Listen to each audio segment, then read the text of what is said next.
라는 주님의 명령 두 번째 시간 말씀을 전하기를 원합니다.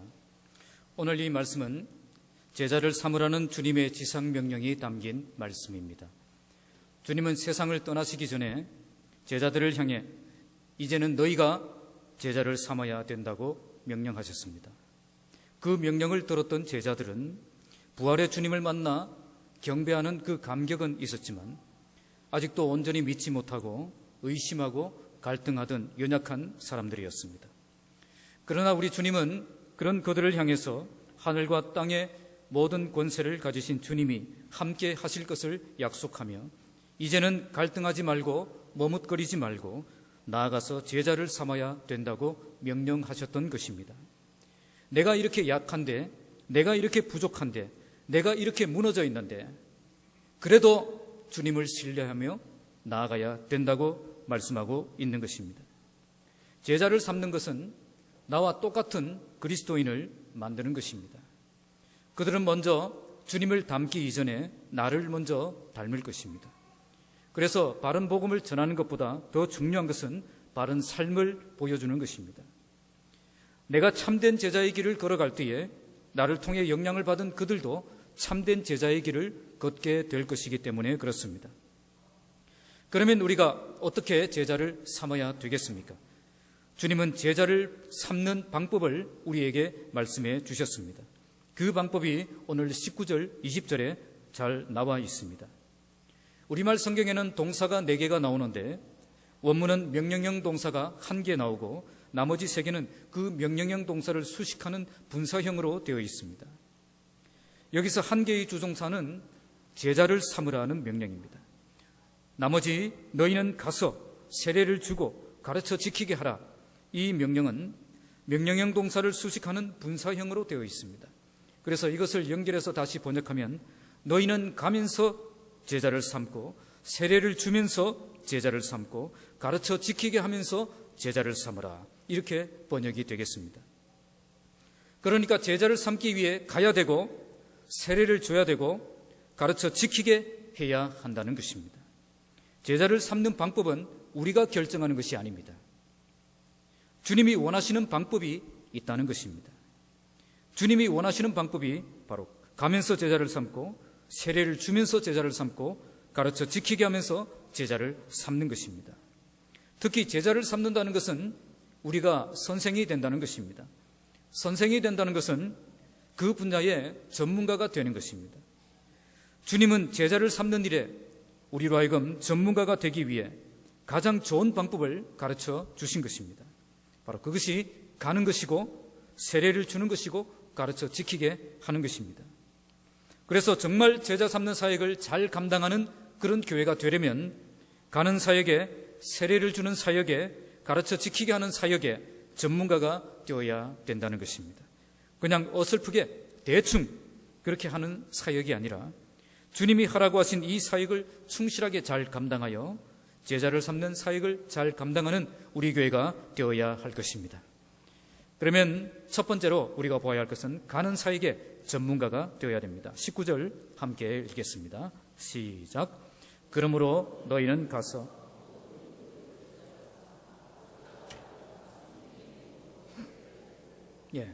당시 분위기는 제자를 삼기 위해서 선생이 제자에게 가는 법은 없습니다. 대부분 제자가 되기를 희망하는 사람들이 스승을 찾아와야 했습니다. 하지만 주님은 우리에게 가라고 말씀합니다. 제자를 만드는 영적 스승은 제자가 찾아오기를 기다리는 스승이 아니라 제자를 찾아가는 스승이 되어야 한다는 것입니다. 지금까지 한국교회는 이렇게 가지 않아도 교회가 성장하고 부흥할 수 있었습니다. 한 영혼 구원하기 위해서 세상을 향해 나아가지 않아도 교회는 알아서 착착 성장할 수 있었다는 겁니다. 교회 건물 멋지게 지어놓고 설교자라는 유명한 목사님 모셔놓고 좋은 프로그램 개발해서 수평이동 잘 받으면 부흥할 수 있었습니다. 아니면 소수의 전도 전문가들이 메가톤급으로 전도해서 부흥하는 경우도 많았습니다. 1년에 수백 명씩 전도하는 그런 전도 전문가들 때문에 교회가 폭발적으로 성장하는 것입니다. 이런 교회에 가보면 다른 교인들은 별로 전도에 열심을 내지 않아도 그분들 때문에 성장할 수 있었습니다. 그래서 전도는 몇몇 은사를 받은 그런 전문가들만 할 수 있는 것처럼 그렇게 생각했습니다. 그런데 오늘 주님은 너희는 가라 그렇게 말씀하고 있습니다. 너희 중 몇 사람만 가라 그렇게 말씀하신 것이 아니라 너희는 모두 가서 제자를 삼는 사람이 되어야 한다고 말씀하고 있는 것입니다. 전도는 몇몇 은사를 받은 특정한 사람들의 소유물이 아니라 하나님의 백성이라면 모두 전도를 위해서 세상을 향해 나아가는 전문가가 되어야 한다는 것입니다. 그런데 우리는 세상을 향해 나아가서 복음을 전하기를 두려워합니다. 왜 두려워하겠습니까? 가장 큰 두려움은 내가 용기 내어서 복음을 전했는데 매몰차게 거절을 당할까 봐, 또 이렇게 돈독한 관계들이 깨어질까 봐 두려워해서 복음을 전하지 못하는 것입니다. 그 사람이 복음을 받을 사람인지 아닌지 내가 알 수가 없기 때문에 복음을 전하기가 불안해서 전도하기를 주저하는 것입니다. 제가 전도 학교 강의를 하면서 전도 교재를 이렇게 여러 교재를 살펴보는 가운데 이런 글을 발견했습니다. 어떤 교수님의 친구 중에서 전도를 잘하는 그런 친구가 있었는데 그 교수님이 어떻게 해서 그렇게 전도를 잘하는지 궁금해서 질문을 했다고 합니다. 사람들이 복음을 받을 준비가 되어 있는지 아닌지 어떻게 그렇게 잘 알고 그렇게 전도하느냐 그렇게 질문했습니다. 그때 그 친구의 대답은 이랬습니다. 그건 아주 쉬운 일이야. 물어보면 돼. 물어보면 된다는 겁니다. 그러니까 그 영혼이 구원받을 때가 되었는지 안 되었는지 알아볼 수 있는 방법은 가서 물어보면 된다는 것입니다. 우리는 지금 그 영혼에게 복음을 전하는 것이 적절한 때인지 아닌지 이렇게 주저하고 있지만 사실 그 영혼에게 복음이 필요한 때인지 아닌지 가장 잘 알 수 있는 방법은 가서 물어보면 되는 것입니다. 사실 우리가 가지 않아서 때를 놓치는 경우가 더 많이 있습니다. 전 과기처 장관 정근모 장로의 그 간증 중에 나온 이야기입니다. 50 시절에 대통령의 경제수석 비서관이었던 김재익 박사와 이 정근모 장로는 이렇게 서로 고등학교 시절부터 둘도 없는 친구였다고 합니다. 그런데 서로가 이렇게 세상적으로 바빠서 이야기할 틈도 만날 틈도 잘 나지 않았습니다. 하루는 두 사람이 벼르고 벼르다가 만났습니다. 물론 그 만남은 정근모 장로님이 그 친구인 김재익 박사를 전도하기 위해서 만든 자리였습니다. 정근모 박사가 먼저 말을 꺼내었습니다. 김 박사, 오늘은 내가 자네한테 정말로 중요한 이야기를 하려고 그래. 그랬더니 김재익 박사가 갑자기 말을 끊으면서 이렇게 말하는 것입니다. 그래? 그런데 나 이번에 대통령 모시고 동남아로 가게 되었다.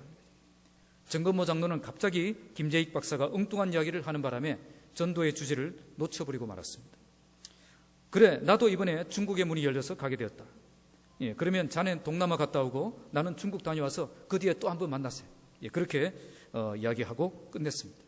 그런데 그 만남이 마지막 만남이 되고 말았다는 것입니다. 김재익 박사는 대통령을 모시고 버마에 갔다가 아웅산 폭탄 테러로 희생된 사람 중에 한 명이 되었기 때문입니다.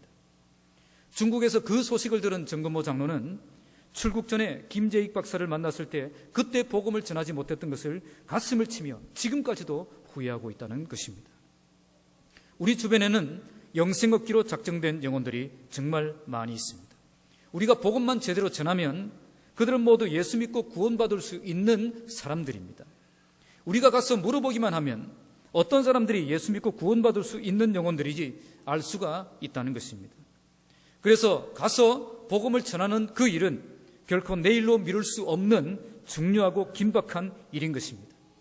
오늘 전도해야 될 영혼들이 있다면 반드시 지금 찾아가 구원의 길을 전해야 된다는 것입니다. 지금이 바로 하나님의 때이기 때문입니다. 하나님의 때는 기다리는 것이 아니라 때를 얻든지 못 얻든지 가서 전해야 되는 것입니다. 그런데 가야 된다고 해서 무작정 가는 것은 아닙니다. 물론 고구마 전도왕 간증을 들어보면 그냥 나가서 찔러만 보아도 물어만 보아도 많은 영혼들 만날 수 있다라고 고백합니다. 하지만 오늘 말씀은 우리에게 단순히 아마추어처럼 가는 것이 아니라 가면서 제자 삼는 그 일에 전문적인 수준으로 나아가야 된다고 말씀하고 있습니다. 그러면 세상을 향해 전문적인 수준으로 나아가기 위해서 우리가 어떤 방법을 사용해야 되겠습니까? 그들과 만날 수 있는 접촉증을 마련하는 것이 바로 목장 모임입니다. 그런데 목장 모임을 잘못 이해하고 계신 분들이 많이 계신 것 같습니다.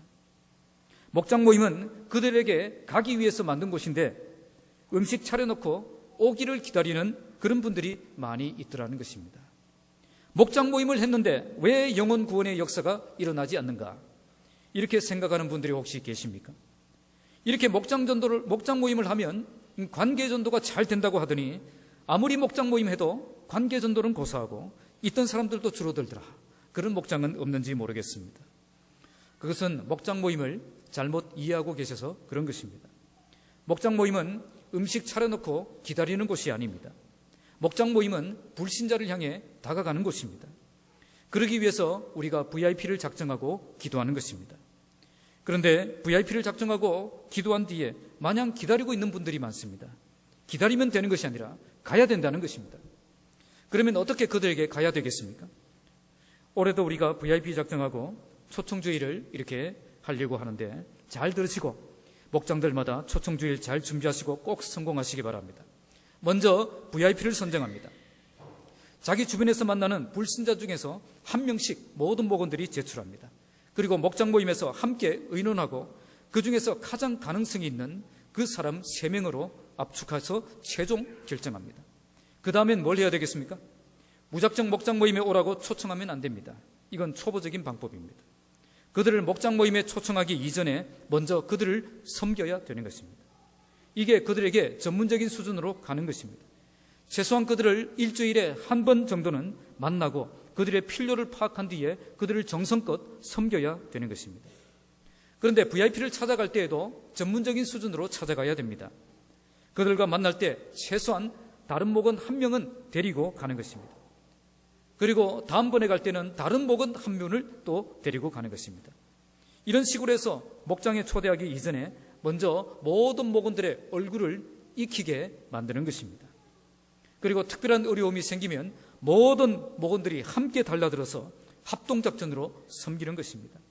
이렇게 되면 목장에 초대되어 처음으로 목장 모임에 왔을 때에 서먹서먹하겠습니까? 아니면 서로 반갑게 인사할 수 있겠습니까? 이미 서로의 얼굴을 다 익힌 상태이기 때문에 목장 모임이 부담스럽지 않고 친밀한 모임이 될 수가 있는 것입니다. 이렇게 서로의 관계를 친밀하게 맺은 후에 목장 모임에 초대하는 것입니다. 이렇게 VIP가 처음으로 목장 모임에 왔지만 그 모임이 절대 어색하지 않을 것입니다. 왜 그렇습니까? 그동안 자주 만났던 목원들이 대부분이기 때문에 곧 경계심을 풀고 편안한 시간을 보낼 수가 있는 것입니다. 목장 모임은 우리끼리 친목을 다지기 위해 모이는 모임이 절대 아닙니다. 아직 예수 믿지 않는 불신 세상을 향해서 다가가기 위해서 만든 전문적인 모임입니다. 그러므로 우리는 분명한 목적의식을 가지고 목장 모임을 해야 됩니다. 단지 나에게 닥친 그 문제 나누고 위로받고 기도하고 힘을 얻기 위해서 모이는 모임이 아니라는 것입니다. 그 이상의 중요한 목적이 있다는 것입니다. 제가 아는 어떤 분이 이런 말씀을 하셨습니다. 목장 모임에서 나눔을 가져도 1년만 지나면 식상해진다는 것입니다. 간절한 기도 제목도 함께 기도하고 응답되고 나면 사실 절박한 문제가 계속 연이어서 터지지 않는 이상 이렇게 절박한 기도 제목도 더 이상 나오지 않는 것입니다. 그러면 어떤 기도 제목이 나오겠습니까? 가족들 건강하게 해달라는 식의 그런 피상적인 기도 제목만 나돌게 될 것입니다. 그래서 목장 모임에서 반드시 VIP 사역 나눔을 전도 사역 나눔의 시간을 가져야 되는 것입니다. 사역 나눔은 목장 모든 식구들에게 VIP의 그 현재 상황을 실시간 업데이트해주는 그런 시간입니다. 그리고 실시간 업데이트된 그 VIP의 구체적인 그 상황을 놓고 함께 구체적으로 기도하는 것입니다. 이런 사역 나눔이 없다면 목장 모임의 참맛을 모르는 것입니다. 그러나 VIP 전도를 위한 사역 나눔이 있고 또 그 영혼의 변화를 위해 기도한다면 나눔은 더욱 풍성해지고 달라질 것입니다. 여기서는 한 영혼이 변화되고 나면 식상해지는 일도 없을 것입니다. 왜 그렇습니까? 또 다른 영혼을 VIP로 작정하고 또 사역하고 또 기도할 것이기 때문에 그렇습니다. 항상 나눔이 스릴이 있고 또 감격이 있게 되는 것입니다. 이렇게 함으로 VIP의 상황을 파악하고 함께 그를 위해 기도하며 함께 그에게 다가가 섬기고 함께 목장에 초대해서 한 영혼을 구원하는 그 모임이 바로 목장 모임입니다. 목장 모임을 통해서 우리는 가서 제자를 삼으라는 주님의 명령에 순종하고 있는 것입니다. 이렇게 주님의 명령에 순종해서 한 영혼 구원하는 일에 동참할 때 우리의 삶에 기쁨이 있고 감격이 넘쳐나게 되는 것입니다. 그래서 목장 모임은 가도 되고 안 가도 되는 곳이 아닙니다. 주님의 지상 명령에 순종하여 복음을 들고 나아가는 가장 중요한 모임이 되는 것입니다. 목장 모임을 통해서 가면서 제자를 삼으라는 그 명령에 순종하여 영혼 구원의 기쁨과 감격을 경험하는 여러분들의 삶이 되시기를 주님의 이름으로 축복합니다. 두 번째는 세례를 베푸는 일에 전문가가 되어야 됩니다. 19절 함께 읽겠습니다. 그러므로 너희는 가서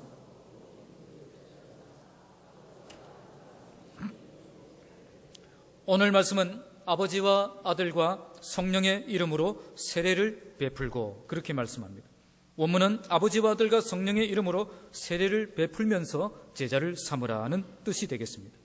제자를 삼기 이전에 먼저 뭐가 있어야 된다는 거죠? 세례를 베푸는 일이 있어야 된다는 겁니다. 왜 이처럼 예수님은 세례를 베풀면서 제자를 삼으라고 말씀하셨겠습니까? 이 말씀은 영혼 구원에서 제자를 삼으라는 뜻입니다. 이미 세례받은 사람들 모아서 제자 훈련 시키라는 뜻이 아니라 아직 세례받지 못한 사람들 찾아가서 제자를 삼으라는 것입니다. 다른 교회에서 건너온 사람들 제자 삼으라는 말이 아니라 완전 불신자를 찾아가서 구원해서 세례를 베풀고 제자로 만드는 그 일을 하라는 것입니다. 그래서 주님이 명령하신 제자 삼는 교회가 되려면 먼저 영혼을 구원하는 교회가 되어야 됩니다. 한국 교회에서 제자 훈련으로 유명한 교회가 사랑의 교회입니다. 사랑의 교회와 국제제자훈련원에서 평신도를 깨운다 칼 세미나, 이 제자훈련 세미나가 있습니다. 전에 있던 교회에서 제자훈련을 사역을 했기 때문에 저는 이 세미나에 가서 훈련을 받았습니다. 세미나 중간에 사랑의 교회에서 제자 삼는 그런 현재 제자훈련을 하고 있는 팀 중에서 수십 개의 팀이 버스를 대동해서 이렇게 내려와서 직접 시범을 보여주는 그런 프로그램이 있었습니다. 저도 그 중에 한 팀에 들어가서 훈련하는 모습을 참관하고 있었습니다. 제자훈련 인도자가 능숙하게 모임을 인도하고 훈련생들도 진지하게 훈련을 받는 모습을 보고 있었습니다. 이렇게 제자훈련 시범이 끝나고 질문을 받는데 어떤 목사님이 이런 질문을 했습니다. 지금 제자훈련 받고 있는 12분 중에서 처음으로 예수 믿고 사랑의 교회에 나온 사람 손 들어보세요 했습니다. 그런데 그 12명 중에서 한 명도 없는 것입니다. 모두 어떤 사람? 주변에 교회 다니던 사람들이 사랑의 교회로 교회를 옮겨서 제자훈련을 받고 있었던 것입니다. 그때 어떤 한 강도사님이, 이 강도사님이 좀 혈기가 있잖아요. 화를 벌컥 내면서 이게 무슨 제자훈련이냐고, 그냥 좋은 프로그램 하나 개발해서 주변의 약한 교회들 이렇게 진공청소기처럼 끌어모으는 거 아니냐, 그렇게 이렇게 성을 내면서 반발하는 것을 보았습니다. 다른 목사님들이 말려서 그냥 해프닝으로 끝났지만 그때 분위기 상당히 험악했습니다. 아직 예수 믿지 않는 사람들 전도해서 그들로 예수 믿게 하고 그런 사람들 제자훈련 하는 것이 진정한 제자훈련이 아니겠습니까? 세례를 주면서 제자를 삼아야지 이미 세례받고 잘 교회 다니고 다른 교회 잘 다니고 있는 사람들 끌고 모아서 제자훈련 하는 게 무슨 의미가 있겠습니까? 이것은 참된 제자훈련이 아닌 것입니다. 우리 주님은 분명히 말씀하십니다. 세례를 베풀면서 제자를 삼으라. 아직 믿지 않는 불신 한 영혼을 구원하여서 제자를 삼는 그런 제자훈련을 하라고 명령하신 것입니다. 이렇게 믿지 않는 불신자들이 복음으로 변화되고 세례를 받은 뒤에 착실하게 주님의 제자가 되어가는 그 모습을 볼 때에 진정한 감격과 기쁨이 있는 것입니다. 제가 미국 휴스턴 서울교회의 연수 모임에 갔을 때에 한 목자로부터 들은 감정입니다. 그 목자는 어떤 VIP 한 분을 모셔놓고 눈물로 기도하며 결국 목장에 초대하는 일에 성공을 했다고 합니다. 이렇게 목장 모임에 오신 분은 그 다음 과정으로 하는 것이 바로 생명의 삶 성경 공부로 보내는 것입니다. 이렇게 목장에서 VIP를 목장으로 데려오면 그것으로 끝나는 것이 아니라 이 영혼을 생명의 삶 성경 공부로 보내서 구원의 확신을 얻고 신앙생활의 체계를 세워줘야 되는 것입니다. 이렇게 생명의 삶 공부를 하다 보면 중간에 꼭 가야 되는 모임이 있는데 바로 그 모임이 예수 영접 모임입니다. 예수 영접 모임에서 복음을 듣고 예수님을 구주로 영접하여 진정한 하나님의 백성이 될 수 있는 것입니다. 그래서 이 목자도 이제 목장에 온 그 VIP를 끈질기게 설득해서 예수 영접 모임에 보냈습니다. 큰 기대감을 가지고 기도하면서 그렇게 보냈는데 나중에 결과를 보니까 이분이 예수님을 영접하지 않은 것입니다. 다른 사람들 다 예수 영접하고 막 구원의 감격을 가지고 기쁨으로 돌아가는데 이분만 맹숭맹숭하게 이렇게 나오시는 거예요. 잔뜩 실망을 했지만 또 설득을 해서 이 모임에, 예수 영접 모임에, 그 다음에 하는 모임에 또 보냈습니다. 어떻게 되었겠습니까? 또 영접하지 않은 것입니다.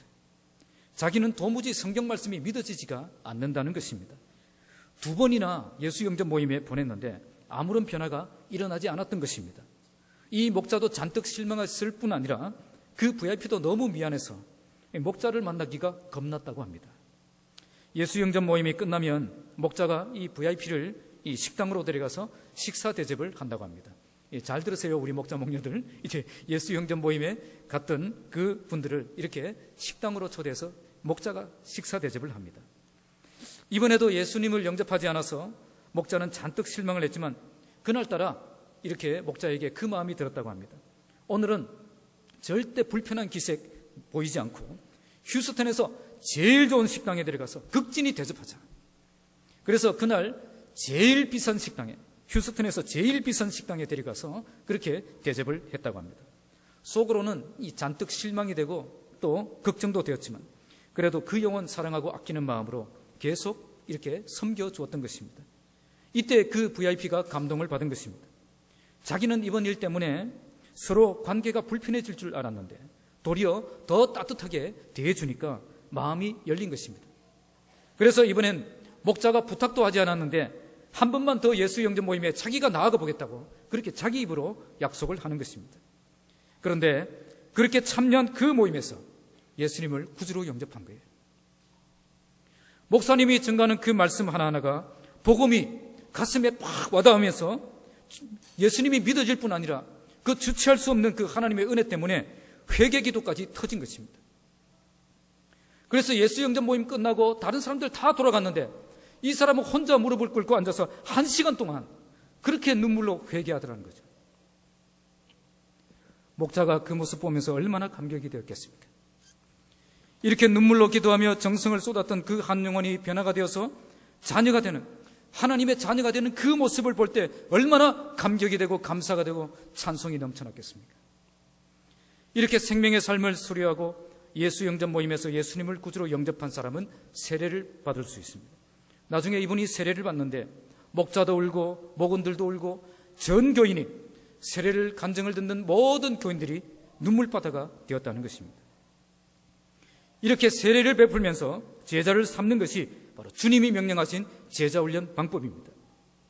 우리 교회가 주님의 지상명령을 잘 감당하는 교회가 되려면 이처럼 세례를 베푸는 일에 전문가가 되어야 됩니다. 이렇게 한 영혼이 구원받고 세례를 받는 역사가 많이 일어날 때에 간증이 넘치는 교회가 되고 또 살아있는 교회가 되는 것입니다. 이런 간증이 넘치면 감격이 넘쳐나게 되고 행복한 교회가 되는 것입니다. 그래서 우리의 관심도 이제는 달라져야 될 것입니다.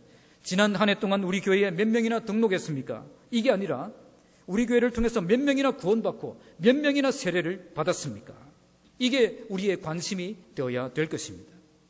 하나님의 관심은 얼마나 많은 교인들이 등록했느냐보다 얼마나 많은 영혼들이 구원받았느냐에 있기 때문입니다.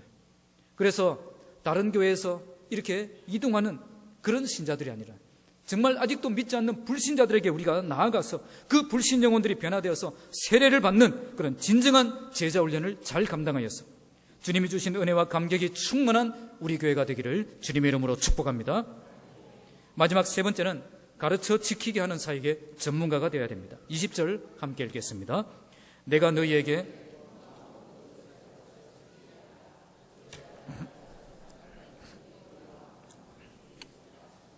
제자를 삼기 위해 가야 되고 세례를 줘야 된다면 이제 마지막 세 번째는 가르쳐 지키게 하면서 제자를 삼으라고 말씀합니다.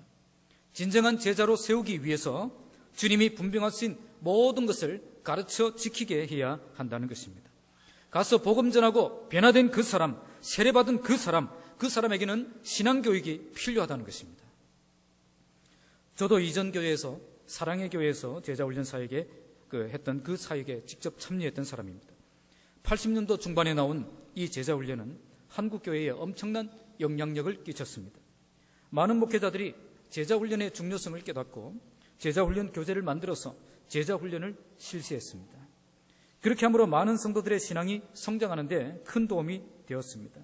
그런데 문제는 제자훈련을 하는 많은 목사님들이 가르치는 것만 했다는 것입니다.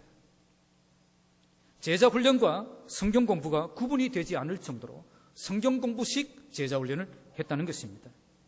교육과 훈련의 차이점을 몰랐던 거죠. 이렇게 해서 어떤 문제가 발생했습니까? 제가 T코리아 목회자 세미나에 참여했을 때 같이 참여했던 어떤 목사님이 이렇게 말씀하시는 것입니다.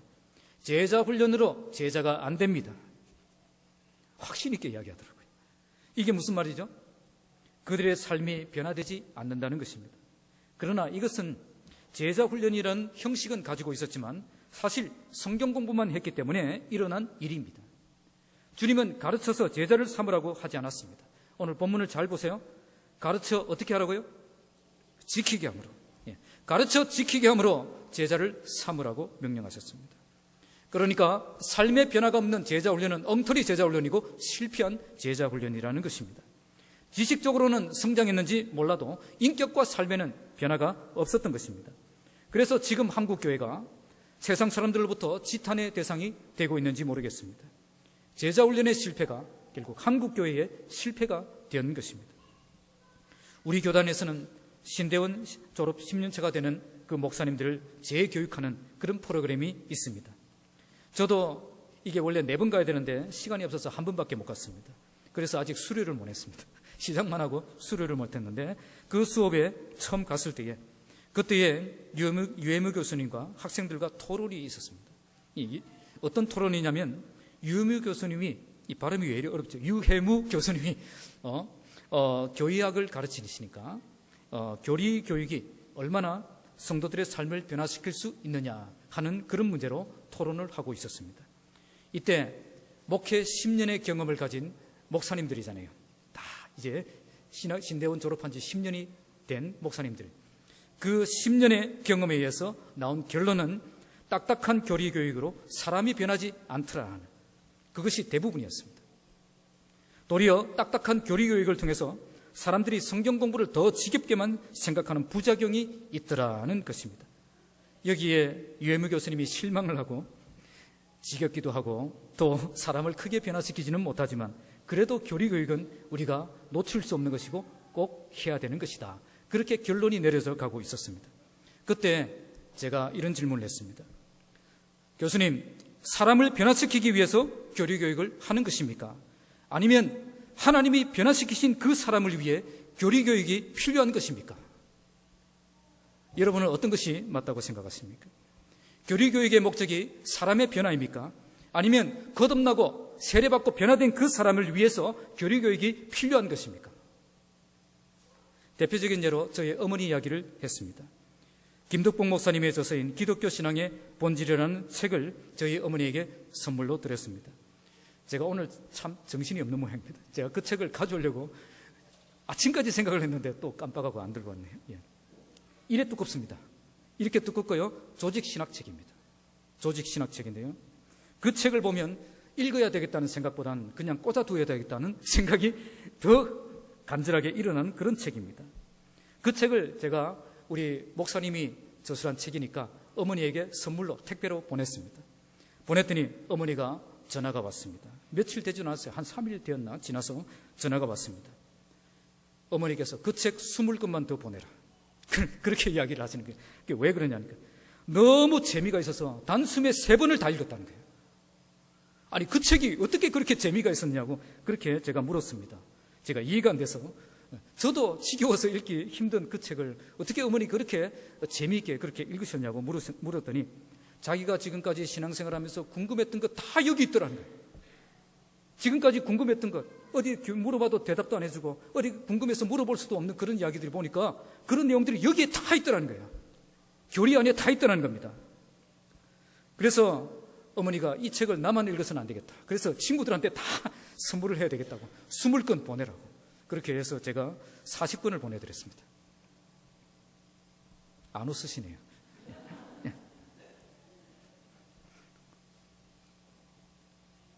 저희 어머니를 보고 제가 느낀 것이 있습니다. 하나님께서 변화시킨 그 사람에게 신앙교육이 효과가 있는 것입니다. 아무나 가르친다고 다 제자가 되는 게 아닙니다. 또 모든 사람에게 성경을 가르치는 것이 모두 효과적이지도 않습니다. 변화된 사람에게 신앙교육이 효과적으로 먹혀 들어갈 뿐 아니라 그렇게 신앙교육이 효과적으로 먹혀 들어갈 때에 그 사람의 삶에 변화가 일어나는 것입니다. 그래서 복음을 받아들이고 세례받은 그 사람을 그냥 내버려 두어서는 안 되는 것입니다. 변화된 그 사람에게 성경을 가르쳐서 체계적인 신앙교육을 이루어지고 성숙한 그리스도인의 제자가 되도록 이끌어줘야 되는 것입니다. 그 영혼을 그냥 방치하면 전혀 변화되지 않는 그런 껍데기 신앙인이 될 가능성이 높기 때문입니다. 그래서 우리가 주님의 명령을 따라 제자를 삼는 사역을 잘 감당하려면 가르쳐 지키게 하는 일에 전문가가 되어야 됩니다.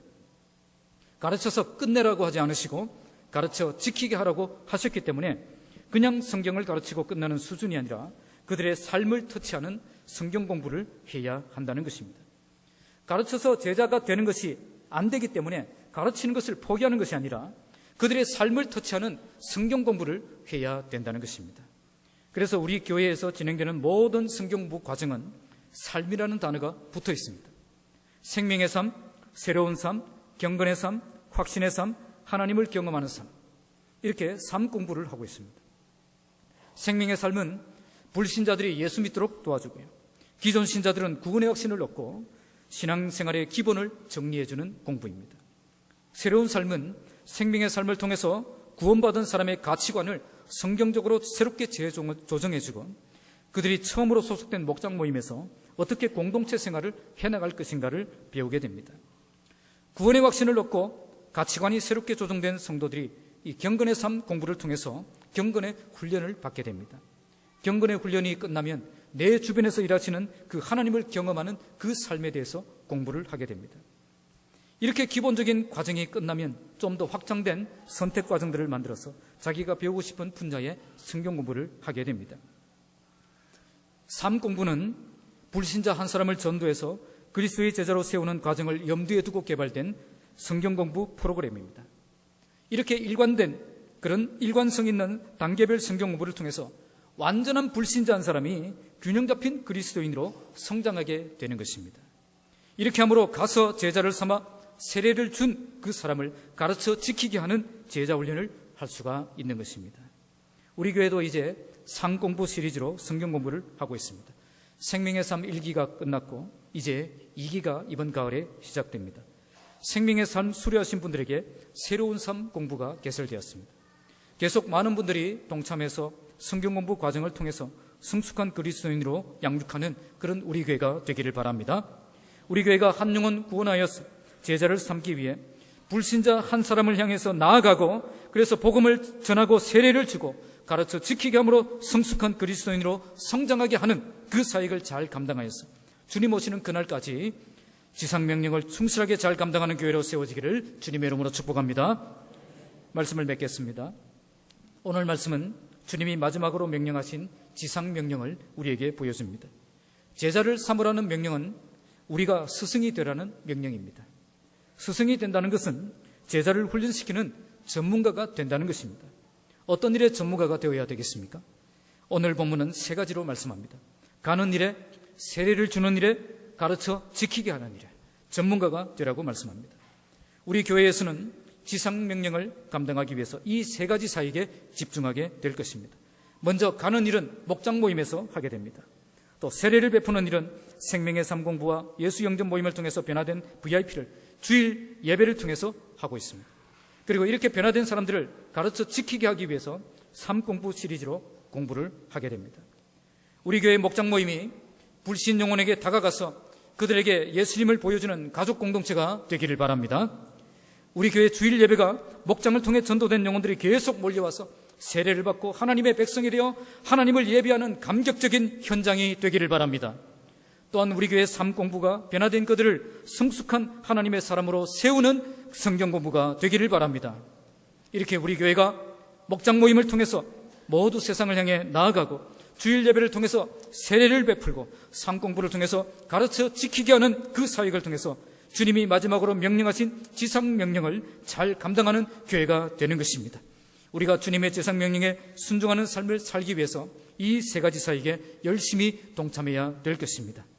여러분 모두 목장 모임에 열심히 참석하여서 영혼 구원하는 그 일에 동참하시고 주일 예배에 열심히 참여해서 세례를 베푸는 사역에 동참하시고 상 공부에 열심히 참여해서 가르쳐 지키게 하는 그 일에 잘 감당하여서 우리 교회가 주님의 지상명령에 순종하여 한 영혼 구원하는 제자 삼는 그런 전문적인 교회로 쓰임받는 교회가 되기를 주님의 이름으로 축복합니다. 기도하겠습니다. 존귀하신